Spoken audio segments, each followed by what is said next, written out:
Tengo acá al ministro de Seguridad de la provincia de Buenos Aires. Ministro, ¿se puede cortar el agua? No, no se puede cortar. No se puede mejor cortar el dicho, agua. no se debe cortar. Poder se puede. Sí, no poder se se debe. puede, no se debe. Pero bueno, no, pero es un insumo crítico, no se puede Por cortar. supuesto que sí. Y más en un momento de pandemia donde el agua es un recurso no necesario, sino esencial para llevar adelante una de las acciones de protección individual, que es el lavado de manos. Así que mirá, tenés la palabra del ministro de Seguridad de la provincia de Buenos Aires. Decirle a la señora esta y al dueño del local que venga a preguntarle al ministro Berni cómo es la historia, ¿ok? Vamos.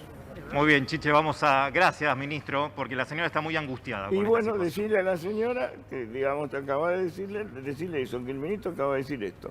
¿Estamos? Que no solamente maneja la policía, sino que también Muy es bien, abogado. Muy bien, Chiche. Vamos. Bueno, gracias, Rodo. Qué horror esas cosas que pasan con el tema. Ministro, gracias por venir. ¿Qué tal? Buenas tardes. Estás haciendo mucho lío, ministro, perdón. Digo, bueno, se está hablando mucho que vos, problema con Zárate, problema que querés cerrar la provincia de Buenos Aires. ¿Cómo es la historia esta? No, el problema de Zárate lo tenemos como vecino de Zárate, Sí. y no es más que una cuestión doméstica que solamente la entendemos aquellos que vivimos ahí, que poca ¿Pero importancia qué pasó? tiene. ¿Qué pasó? ¿Fuiste y no había nadie?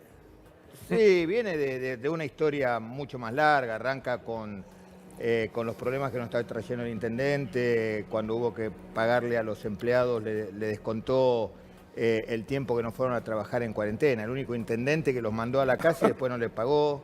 Eso generó un clima de angustia, tuvo que movilizarse gente, romper la cuarentena para poder solucionar el problema. Después, son cuestiones que se van dando de arrastre. El domingo pasado fallece un abuelito en un hogar. Estábamos todos, hasta la diputada de la oposición, y la municipalidad no aparecía, y fui a las 8 de la mañana, el intendente no estaba, me dijeron que estaba durmiendo, bueno, un montón de cosas que no vienen al caso. Menú completo. Menú completo, pan y Pero manteca. son cuestiones domésticas de Zárate, Pero, que me parece ministro, que estamos ante un escenario mucho más importante que Pero- lo que puede pasar en Zárate. Una duda, ministro. ¿Usted no tiene que dejarlo entrar al sector de las cámaras de seguridad? Ni siquiera fue las cámaras de seguridad a la municipalidad. Como la gran mayoría de las municipalidades tienen una puerta amplia para que circule el público, porque somos todos zarateños y podemos usar nuestro espacio público. Por la pandemia cerraron la puerta principal y atienden por una puertita muy chiquitita, y que cuando entré a la municipalidad, la verdad que parece un chiste, ¿no? Parece un No, chiste. lo que Es pasa es que una- no se empezaba a había- encontrar con Berni. de pueblo Había chico. una señora, Te encontrás con Berni y tenés un quilombo. había una señora que parecía que estaba trabajando en terapia intensiva, que cuando entré me sacó a los empujones. Obviamente que uno es una persona respetuosa, pero bueno, es una anécdota que tiene que ver con lo mal que estamos en Zárate y nada más. Pero independientemente de esto, ministro, hay un tema que tiene que ver con la polémica entre el conurbano y la ciudad de Buenos Aires y Cava, ¿sí? ¿Hay realmente conflicto? Porque todos dicen que no, pero hay, digamos. ¿Están preocupados por el tránsito de gente que va de ciudad a conurbano o están preocupados por lo que Son viene? son dos cosas distintas. Sí. Usted me pregunta, ¿hay un conflicto? No, lejos de haber un conflicto, Sí. se está trabajando más que nunca de manera coordinada con la Ciudad de Buenos Aires. Ahora, ¿estamos preocupados? ¿Cómo no vamos a estar preocupados cuando más de 1,5 millones de bonaerenses vienen a la capital? Y además ese 1,5 millones de bonaerenses están en el segundo y tercer cordón, que son una zona donde tenemos no solamente una alta concentración demográfica, sino además tenemos situaciones de precariedad en el hábitat, y eso hace un caldo de cultivo importante, y por eso estamos trabajando y los intendentes están haciendo un desarrollo territorial junto con las autoridades de la provincia de Buenos Aires, controlando permanentemente. Ha dado mucho resultado un término que empezó a implementar el gobernador antes que empezara la pandemia, que era la cuarentena comunitaria, que hoy es un ejemplo y se está practicando en O muchos sea, lugares del el mundo. barrio y no la casa. Claro, ¿por qué? Porque claramente, si bien la capital y la provincia de Buenos Aires, por sobre todo el primero y segundo cordón, funcionan como una sola unidad, es cierto que administrativamente son dos cosas distintas, las realidades son dos cosas distintas.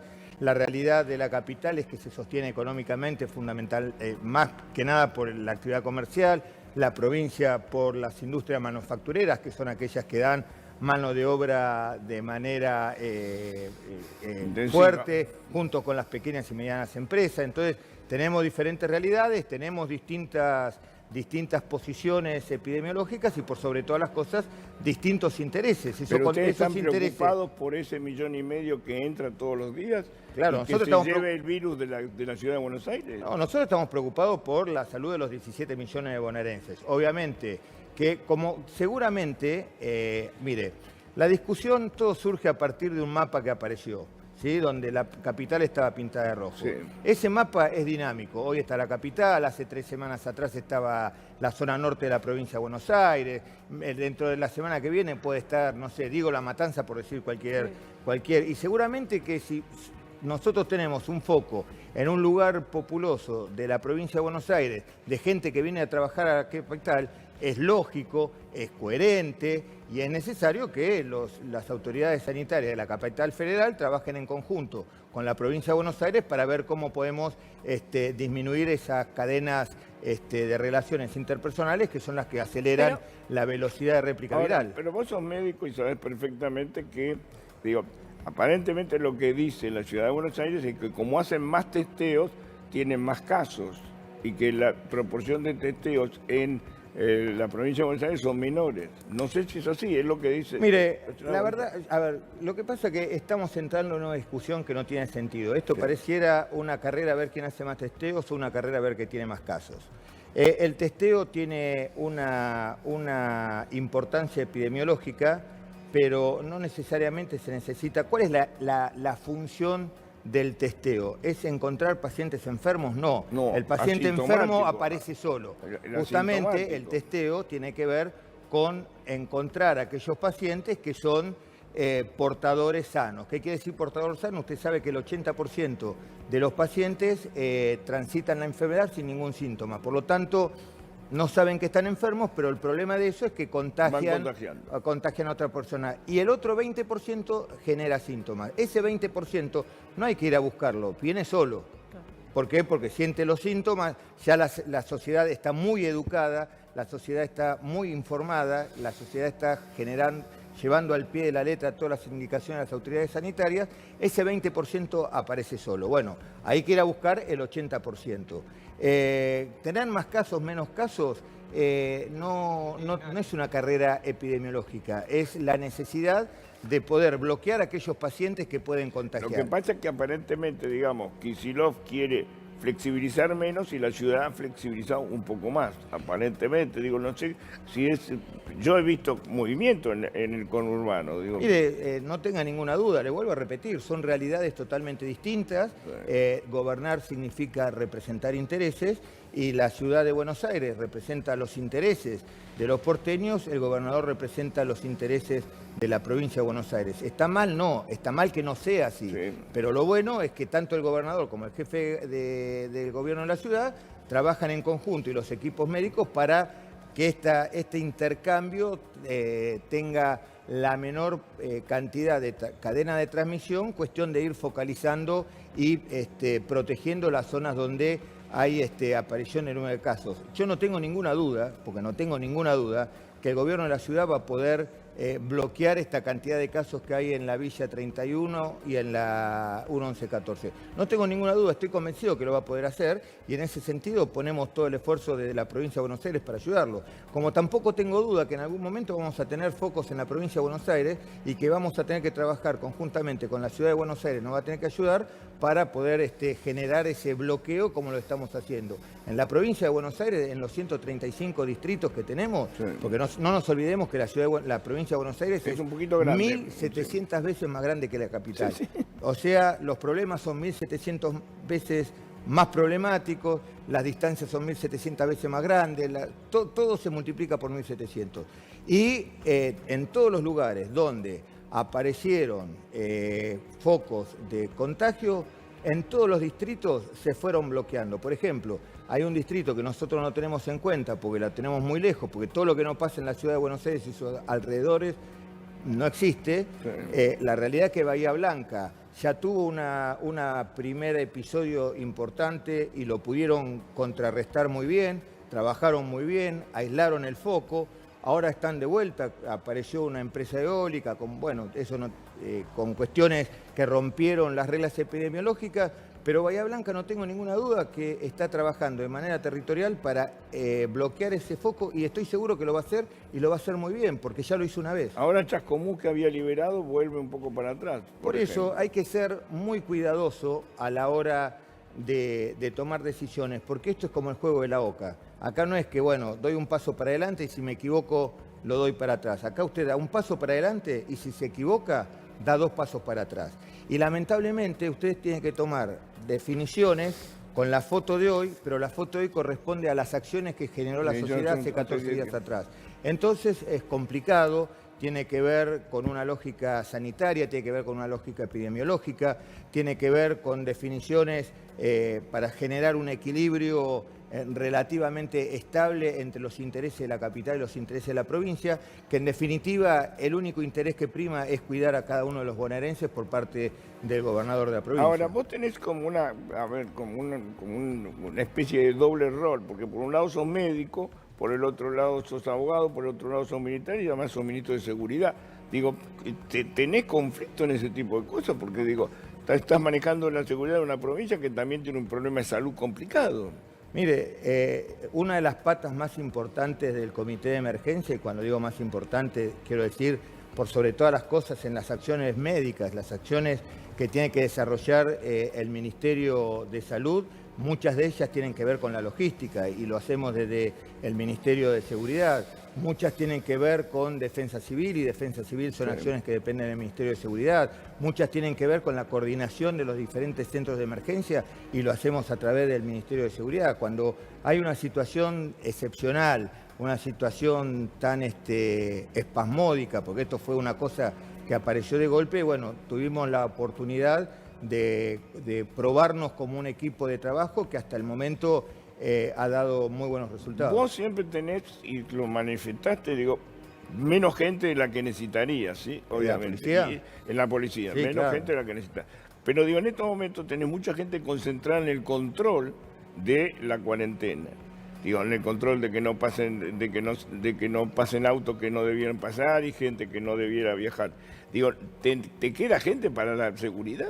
En realidad, justamente hace 15 días más o menos, usted sabe que la policía de la provincia de Buenos Aires fue la primera que se puso al hombro Sí. la organización de la cuarentena y la organización de esa cuarentena comunitaria, porque usted sabe, si bien, como vemos en la televisión, los problemas de la Villa 31, de 1114, como esas villas, tal vez con otras geografías, pero con la misma metodología, en la provincia de Buenos Aires hay casi 1.800. Hemos estado Entonces, en muchas de esas, así que sabemos ¿cómo? de qué hemos estado en muchas de esas, por eso, sabemos de qué se entonces, trata. ahí la policía estuvo, y esa gente no tiene las mismas comodidades, no tiene la misma infraestructura para soportar ese aislamiento obligatorio. Por lo tanto, la policía acompañó a cada uno de esos comunidades en generar la cuarentena comunitaria, los organizó, les explicó. Cada vez que teníamos un caso, porque le vuelvo a repetir, en la provincia de Buenos Aires ya hemos tenido más de 2.000 casos, los hemos podido focalizar.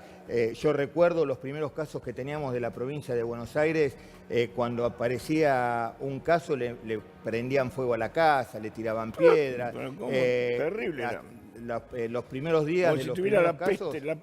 la peste bubónica. No, pero bueno, los primeros días, cuando empezaron a aparecer los casos, teníamos reuniones con los vecinos hasta las 2, 3 de la mañana, explicándole que ellos no son delincuentes, explicándole que son pacientes que están enfermos, que necesitan de la contención del barrio, y el barrio empezó a organizarse, el barrio empezó a entender que a esa persona que estaba infectado no había que tirarle piedras, sino que había que llevarle lo que necesitaba para generar su cuarentena ahí adentro y que no se moviera, llevarle la comida, en el caso de los abuelos llevarle los remedios, en el caso de los chicos asistirlo por lo que necesita, y en todo eso estuvo acompañando la policía de la provincia y además generando las acciones de desinfecciones local, que fue algo que empezamos muy temprano y que ha dado mucho resultado. En cada barrio donde empezaban a aparecer los focos, trabajábamos todo el día generando desinfecciones de todo el barrio. Pero por eso te digo, como han tenido que trabajar en múltiples actividades, ¿te quedó gente para la seguridad? Bueno, ¿O a eso es lo que iba. se te desbordó? Eso fue lo que hizo la policía durante todo este tiempo,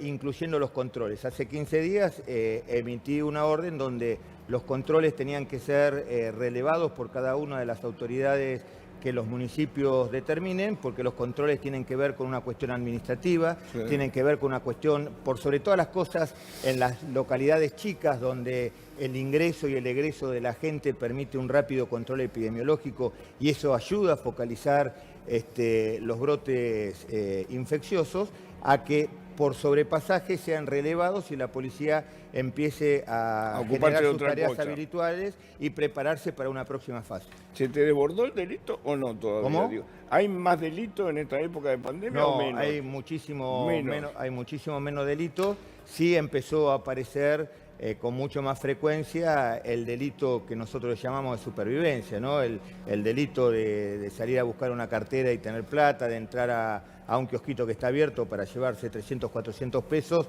no el delito. Recién anoche tuvimos el primer delito complejo. Un secuestro.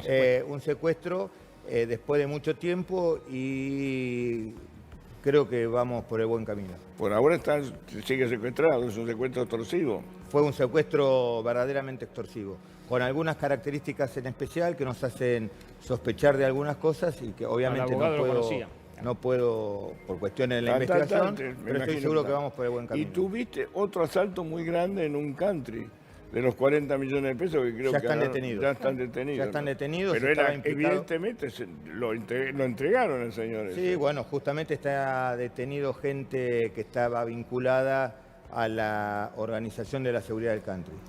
En estos momentos, bueno, hoy a las 7 de la tarde se Y también, perdón, sí. También tuvimos, fíjese lo que son las cosas, le voy a contar una anécdota. Una colega suya que vive en un barrio cerrado, se treparon por la puerta, le pusieron un arma en la cabeza al hijo, que si no le entregaba las cosas lo iban a matar. Bueno, estuvimos trabajando. La clásica. ¿Cómo? La clásica, digamos. Sí, estuvimos trabajando 2 semanas, dimos con los delincuentes, después de un trabajo excelente que hizo la investigación de la policía de la provincia, fueron al fiscal, el fiscal lo liberó. No solamente lo liberó, que sino después se arrepintió, se dio cuenta que no correspondía, así que en el mismo día, una cosa que solamente pasa acá, dio una orden de detención. Obviamente que cuando fueron a buscar ya no estaban más. ¿Y dónde están ahora? Robando en la zona de Hudson. Y esperemos que nos toque una fiscalía un poco más expeditiva. Ahora, porque hay un delito que sí subió, es el de femicidio. Bueno, sí, el femicidio obviamente está subiendo y tiene que ver, por sobre todas las cosas, con el aumento de la convivencia, de las relaciones interpersonales, pero en estos últimos días, a partir de una acción muy impestiva que ha tomado la ministra de la Mujer de la provincia de Buenos Aires, como que está mucho más controlado, mucho más distendido, y a partir del momento que la sociedad empieza a reactivarse, a tener una vida un poco más fuera de casa, esos delitos van volviendo a la normalidad. Cuando hablamos de normalidad estamos hablando de un femicidio casi cada 30 horas, que es una cosa de locos, y por sobre todas las cosas en un país como la Argentina, que tiene una de las legislaciones vigentes más avanzadas del mundo. Entonces estamos estudiando con el doctor De Rosa cuáles son las causas por las cuales en un país con una legislación tan moderna como la es en la Argentina no tiene los mismos resultados que tienen en sociedades parecidas como es en España. ¿A dónde tiene que recurrir la mujer? A la Comisaría de la Mujer, la Policía de la Provincia de Buenos Aires, en todos los distritos tienen una comisaría de la mujer, donde también hay que entender que la comisaría de la mujer lo que hace es el trámite administrativo y su vinculación con el judicial. Ahora, si ese trámite administrativo y judicial no lo acompañamos de medidas que tienen que ser acompañadas con diferentes acciones de cada uno de los municipios, con un compromiso de la justicia y con un seguimiento del caso, está claro que estamos fracasando. ¿Y por qué estamos fracasando? Porque uno de los mecanismos más sencillos de sacarnos en caso de encima son las perimetrales, ¿no? Eso es un desastre, no sirve para nada. ¿Cómo? Eso no sirve para nada. No es que no sirve para nada, es contraproducente. Obvio. ¿Sabe por qué? Porque nosotros hemos descubierto... Cuando le marca la cancha, peor. Cuando el femicida tiene un comportamiento psicológico particular, es un transgresor, Sí. permanentemente está transgrediendo. Entonces, cuando usted le pone un límite, su estado natural es transgredirlo. Entonces, estamos viendo a través del estudio de todos los expedientes que las medidas de contención o los botones no antipánicas no solamente que no sirven, en algunos casos son contraproducentes. Por eso el femicidio es como las enfermedades. Acá me acompaña un doctor que debe saber que seguramente cuando estudiamos clínica médica, lo primero que nos enseñan es no hay enfermedades, hay enfermos. Cada paciente responde de manera distinta a un mismo tratamiento, a una misma enfermedad. Bueno, el femicidio es uno de esos delitos donde se requiere un tratamiento particular para cada una de las víctimas. Acá me apuntan que ayer te preguntaron, ¿vas a cerrar la provincia de Buenos Aires? Y dije, hoy, dijiste, hoy no. Mañana eso no fue sé. el domingo. Sí, Eso bueno, obviamente, me preguntan, ¿y mañana? La verdad que no lo sé yo, no lo sé. Es lo mismo que yo le pregunte si va a llover el 24 de diciembre. No, hoy va a llover. Bueno, Dicen, ¿mañana va a hoy, llover? sí, mañana sí, también. Ah, bueno, ¿y el 24 de diciembre? El 24 de diciembre no. Ah, bueno, qué suerte que tiene. No, el 24 de diciembre no lo sé. De cualquier modo, digo, cerrar la provincia de Buenos Aires es una figura, digamos, me imagino. No, eso, le vuelvo a repetir, está totalmente, no solamente, no sacado de contexto, ni siquiera lo sacaron de contexto. A ver, nosotros cuando analizamos, tenemos un diferente métier. Nosotros somos médicos científicos y para nosotros el método científico tiene una metodología, Sí. por eso es un método. 3 es más 2, es mucho más que 2. Para los periodistas hacen interpretaciones si realmente 3 es más que 2, si en realidad el 3 no debería haber sido un 2, o porque alguien lo quiso disfrazar como 3 o no le puso el puntito y entonces hacen toda una historia de una cuestión que no existe. 3 es más que 2. Ahora, 13 es más que 2, pero el 15 de junio es más que el 25 de mayo. Lo que digo es, hoy a las 7 de la tarde van a empezar a determinar que sigue la cuarentena. Vos sos médico y has estudiado una materia que se llama iatrogenia, ¿sí? Que es la enfermedad que producen los médicos y los medicamentos. ¿No crees que empieza a ser iatrogénica esta continuidad infinita de la cuarentena? Es contrafáctico decirlo.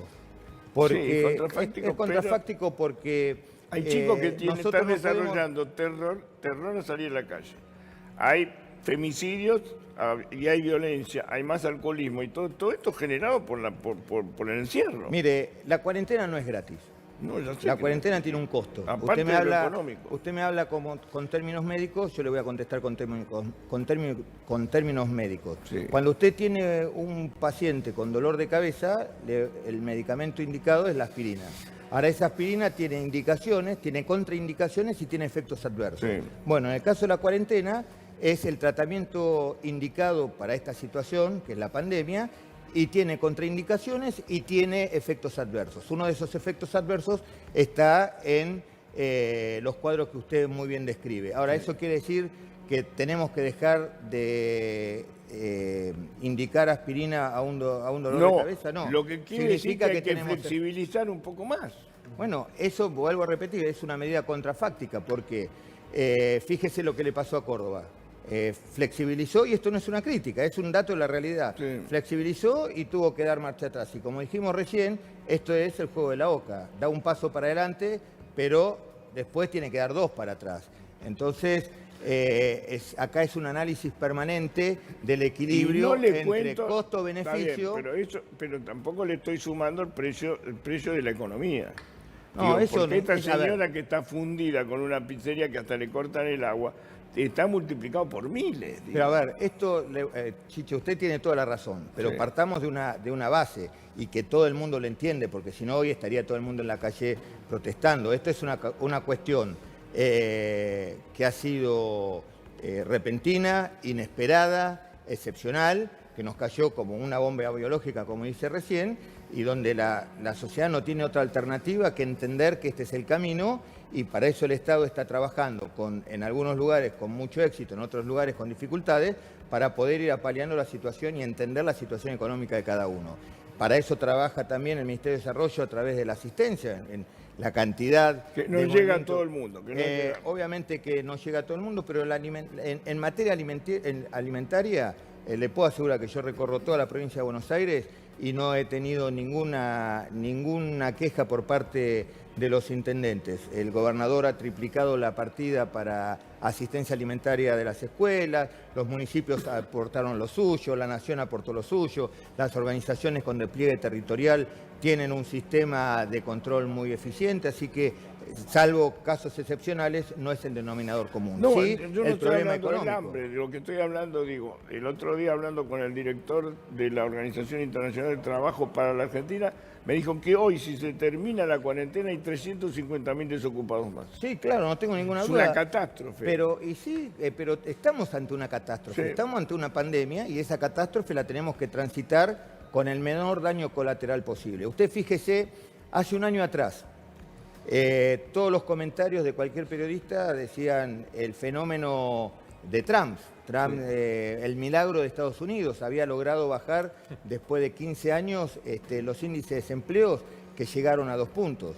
¿Alguien pensó que después de un año Estados Unidos iba a tener 20 millones de desempleados, que iba a terminar esta pandemia Nadie. con 15% de desocupación, Nadie. que hoy Estados Unidos está echando a todos los extranjeros que no tienen trabajo porque no tienen capacidad de volver a generar el impulso económico que necesitan para absorber esa fuente de trabajo? No, Hoy nadie Estados Unidos, prevía, esto no lo tiene nadie, es una bomba. Estados Unidos no se imaginó nunca, no hace un año, hace 6 meses atrás, que iba a estar pensando en generar las mismas medidas económicas que tuvo que generar en los 20 y en los 30 con la gran depresión económica de Estados Unidos. Sí, Chiche, ¿me dejás sumar una pregunta de trabajadores? sí. Ministro, no tienen sindicato, obviamente, pero quería su evaluación respecto a la labor que desarrollan coordinadas fuerzas de seguridad nacionales, provincia y demás en los retenes, porque realmente con todo lo que tuvieron que explicar y controlar, incluso bajo la lluvia, es un ejemplo que me parece que también tiene que ver con algo que no frenó durante la pandemia. ¿Cómo lo ve esto? Mire, por sobre todas las cosas, rescatar, yo hablo por la provincia de Buenos Aires, rescatar el compromiso que tuvo la policía de la provincia de Buenos Aires. El día que empezó las pandemias yo los junté a todos, fui muy claro, le dije lo que teníamos que hacer y de los riesgos que corría. Y le pedí que todos aquellos que tuvieran dudas o que no se sintieran con la capacidad o con la fuerza de llevar adelante la responsabilidad que a la policía de la provincia le tocaba en este momento histórico, dieran un paso a costado. Ningún policía renunció. Los índices de ausentismo son mínimos, lo más mínimo de los Bajaron últimos los 10 años. índices de ausentismo, De porque siempre ausentismo, sí, la tuviste gente- mucho ausentismo. la policía está totalmente comprometida, está totalmente compenetrada aparte en esta situación, a tal punto muchos policías que estaban realizando tareas administrativas porque fueron heridos de bala, porque tienen alguna patología previa, están pidiendo reincorporarse para trabajar en la calle. Y máximo cuando empezó la pandemia, que era una situación que estaba muy en la nebulosa, donde no había mucha información, donde la policía tenía que salir a la calle sin barbijos, y no porque fuéramos todos irresponsables, sino porque no había en el mundo barbijo. No nos olvidemos que el gobernador tuvo que enviar 3 aviones a China para poder conseguir un producto que lo estaba buscando 7.000 millones de habitantes en el mundo al mismo tiempo. Entonces, durante 4, 5, 6, una semana, la policía, mientras se logró restablecer el tren de campaña, o sea, la logística necesaria y suficiente para que tenga las medidas de seguridad mínima, la policía con compromiso, con convicción y totalmente comprometida salió a la calle y generó no solamente los controles, sino lo que para nosotros es más importante, ayudó y acompañó a su comunidad a generar la organización necesaria para la cuarentena Y comunitaria. ministro, ¿tiene la posibilidad de que algunos policías no estén trabajando por si algún otro grupo se enferma o no dan los números para eso? No, sí, claro. Nosotros cuando empezó, obviamente que cuando empezó la cuarentena empezó con un día y tenía una fecha de finalidad, de fin, Sí. de término, De fin. que se fue postergando. Nosotros previendo todo eso fuimos generando la logística administrativa para mantener grupos en reserva, para, aparte una logística muy importante, pero muy importante. Nosotros tenemos efectivos, una gran parte de los efectivos de la provincia de Buenos Aires hace 50 días que no van a su casa, que están durmiendo. ¿Y por qué no van a su casa? Usted sabe que, como hablábamos Pero recién, por lo menos le pagan horas extra. Sí, sí, claro, por supuesto, pero no es llega un momento que no tiene nada que ver la hora, uno quiere estar con su familia, Claro, pero la verdad es que la responsabilidad que han asumido no influye en esto que le estoy contando, porque hay muchos que están a 400, 500, 600 kilómetros de su casa, cuando llegan a sus lugares, esos pueblos o esas ciudades no tienen caso de coronavirus, entonces se tienen que quedar 14 días en cuarentena en esas localidades, entonces prefieren quedarse acá, colaborar, estar trabajando y no ir haciendo esos movimientos que son muy grandes. Y créame que no estamos hablando de 2, de 3 o de 4, estamos hablando de cientos y en algunas oportunidades más de 1000. ¿Te costó, tuviste algún caso de tener que buscar a un Violini Boy? De los que liberó Violini, ¿te tocó algún caso de un chorro, un asesino que tuviste que mandar a buscarlo o no pasó nada? ¿Que lo tuve que mandar a buscar en qué sentido? Digo, a que haya cometido un delito o que haya tenido que volver y no estaba, como me decís, que liberó. Sí, eso todos los días. Ayer, bueno, el problema que suscitó... Pero de los que liberó Violini, ¿tuviste algún problema o no todavía? No, todavía no. No lo sabemos porque no sabemos quién fue, dónde está y qué hacen. Entonces nadie encuentra lo que no sabe que está buscando. ¿Te parece un delirio lo que se hizo, no? Me parece que se hizo mal. No hay me parece que no hay que discutir tanto el fondo, que tiene que ver más con cuestiones ideológicas, sino que hay que discutir las formas. El problema es que las formas transgredió cualquier principio de cooperación, transgredió el principio de convivencia, porque mandar a un violador a vivir a una cuadra de lo de la víctima es un acto de provocación. Total. Es un acto que irrita a toda la sociedad. Me parece que se podría haber evitado, me parece que se podría haber organizado y me parece que la justicia tomó nota del reclamo de la sociedad y hoy está tratando de organizar esa gran desorganización que generó. Sí, pero pensé que había tenido... ¿Es cierto que caes a las comisarías de improviso? Sí, bueno, eso es una metodología de trabajo permanente. Pero identificado, te decís, vengo acá, a ver, sí, o, claro. o vas camuflado. No. Digo, no es fácil camuflarte. Lo que pasa es que hoy... Desapercibido no va a pasar. Lo que pasa es que hoy los argentinos andamos camuflados por la calle. Justamente uno de los problemas que tenemos con el delito de identificación es que con el tema de las máscaras son todos sospechosos. Así que ¿Caes a las comisarías? Sí, el control es parte fundamental de la cadena de mando. Pero ¿y te da buen resultado? Sí, claro. ¿Encontrás desastres? No le da bien resultado al que le cae. ¿Encontrás desastres o no? Sí, la verdad que sí. Y la verdad que a veces uno se pone en el lugar de la gente que trabaja en las condiciones que trabaja. Usted no sabe, me da vergüenza como ministro de Seguridad tener que ver el estado deplorable que tienen nuestras comisarías. El estado de abandono durante años es tremendo, pero o sea, bueno... no es que vean a los policías no cumpliendo sus funciones... Sí, aparte. No es que vean a los policías no cumpliendo sus funciones cuando habla de desastre, es por la situación... No, hablo de la infraestructura y después pero te dice, como ahí todo. nomás cerquita de La Plata, vos haces una comisaría, no tiene baño. Tienen que ir a la vuelta a la casa de un vecino, el baño tienen baño. Es lamentable, hoy, la realidad. siglo XXI. Empezamos con un plan de infraestructura importante, pero bueno, nos agarró la pandemia y es lógico que haya una redistribución. El ministro de Salud de Inglaterra hace muchos años hacía eso, pero iba disfrazado. No hace falta. Iba a las 4 de la mañana y decía, tengo un ataque de hígado terrible, tómatela. Lo hacía Perón antes. Pero aparte, ¿sabe qué? Después de 32 años de médico y haber sido director de hospital muchos años, en el hospital más austral de la Argentina continental, uno obtiene una experiencia, uno entra, y el doctor lo puede decir, uno entra a una guardia de un hospital y no hace falta ir a ver terapia intensiva o el quirófano cómo funciona. Uno ve la guardia y ya sabe cómo funciona. Ahí en la guardia fue ministro de Seguridad antes, porque uno en las guardias de hospitales públicos ve que hasta tienen que defenderse a veces como policías, los médicos. Sí, porque hay mucha violencia también. Sí, claro. Es lógico. Ministro, muchísimas gracias. Por favor. Queda liberado. Bueno, Bernie, con todas las respuestas, si queda alguna pregunta, ¿tiene alguna pregunta ustedes? Sí, a ver, el Chomín. El tema de la cuarentena comunitaria, que fue muy exitosa por lo que veo en la provincia de Buenos Aires, eso va acompañado también seguramente de una ayuda social muy importante de la provincia. ¿Cómo es esa ayuda social? Bueno, por eso es importante, esto no se puede conseguir si no hay un despliegue territorial muy grande. La provincia de Buenos Aires, por sus dimensiones, ya naturalmente hace que cada uno de los intendentes tenga un despliegue territorial importante, tenga un despliegue territorial que está funcionando, y en esta situación lo único que se hace es coordinar todo para que se logre un mismo objetivo, trazar un objetivo y que todos trabajen en pos de ese objetivo. Es un trabajo que funciona únicamente si se hace en equipo, pero sobre todas las cosas funciona si hay una gran responsabilidad social. Yo creo que si hay algo que tomo como muy positivo de lo que he visto durante toda esta cuarentena, la gran responsabilidad social que han tenido cada uno de los bonaerenses, porque donde uno va, barrio humilde, barrio comercio, barrio industrial, la gente respeta las medidas de prevención de distancia, respeta el uso de barbijo, Totalmente. no va a entrar en ningún Ahora, comercio ministro, donde haya... Lo que no me queda claro es que en la cuarentena comunitaria, el que tiene que salir a trabajar, porque entiendo que algunos Eso fue salen... en el periodo durante cuarentena, ya no estamos más en esa cuarentena estricta.